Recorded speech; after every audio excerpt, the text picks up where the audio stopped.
அனைவருக்கும் என்னுடைய அன்பான வணக்கம். இன்னைக்கு நான் எங்கே வந்திருக்கேன் அப்படின்னா ஆசி பிரியாணி கடைக்கு வந்திருக்கிறேன். இதில் வந்து பார்த்தீங்கன்னா இனிய ரமலான் வாழ்த்துக்கள் இக்கு போட்டிருக்காங்கல்ல, வாழ்த்துக்கள் இக்கு போடக்கூடாது. என்ன பண்ணுறது அப்படின்னா வாழ்த்துகள் அப்படி போடுறது.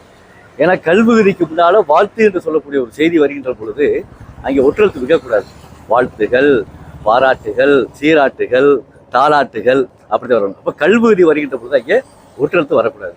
பூக்கூட்டல்கள், பூக்கள் அது வரலாம். பூக்கள் பூங்கிறது ஓரெழுத்து ஒரு மொழி, ஓரெழுத்து ஒரு மொழியை தொடர்ந்து என்ன செய்யலாம், ஒற்றெழுத்து வரலாம். ஆனால் இங்கே வாழ்த்துக்கள் போடவே கூடாது. வாழ்த்து அப்படிங்கிறது ஒருமை, வாழ்த்துகள் அப்படிங்கிறது பன்மை.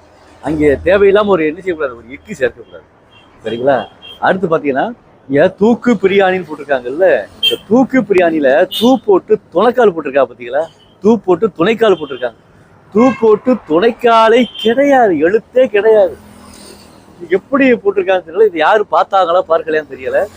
தூ போட்டு துளைக்கால் போட்டு இக்கு போட்டு கூ போட்டுருக்கா. அப்போ தூக்கு வரவே வராது.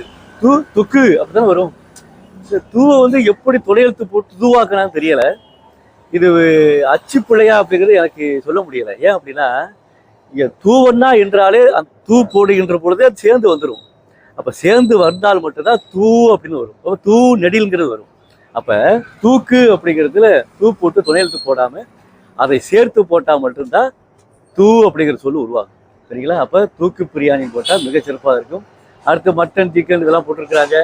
அடுத்து bread halwa, tandoori chicken, phulka, Chettinad chicken, தொக்கு, முட்டை, கத்தரிக்காய் பச்சடி, அதுக்கடுத்து தயிர் பச்சடி இப்போ போடணும். ஏன்னா இரு வருதுல, இரு வந்தாலே அங்கே ஒற்றெழுத்து கண்டிப்பாக வரும். ஏன்னா ஏழ முன்னர் காசாத்தப்ப மிகுங்கிற ஒரு விதி ஒன்று இருக்குது. தயிர் கூட்டல் பச்சடி, தயிர் பச்சடி போடுறோம். இந்த தயிர்லையும் பார்த்தீங்கன்னா இரு துணைக்கால் போட்டு புள்ளி வச்சிருக்காங்க. துணைக்கால் போட்டு புள்ளி வச்சா அது இரே கிடையாது. என்ன செய்யணும், துணைக்கால் போட்டு கீழே இழுத்து விடணும். அப்படி இழுத்து விட்டாத இராக மாறும். அப்போ தயிர் பச்சடி. அடுத்து இளநீர் இப்போ போடணும். இளநீர் பாயசம் போட்டிருக்காங்க. பாயாசம் சில பேர் சொல்லுவாங்க, சிலர் பாயசம் சொல்லுவாங்க. அப்போ இளநீர் இப்போ போடணும். இளநீர் பாயாசம் போட்டால் மிக சிறப்பாக இருக்கும்.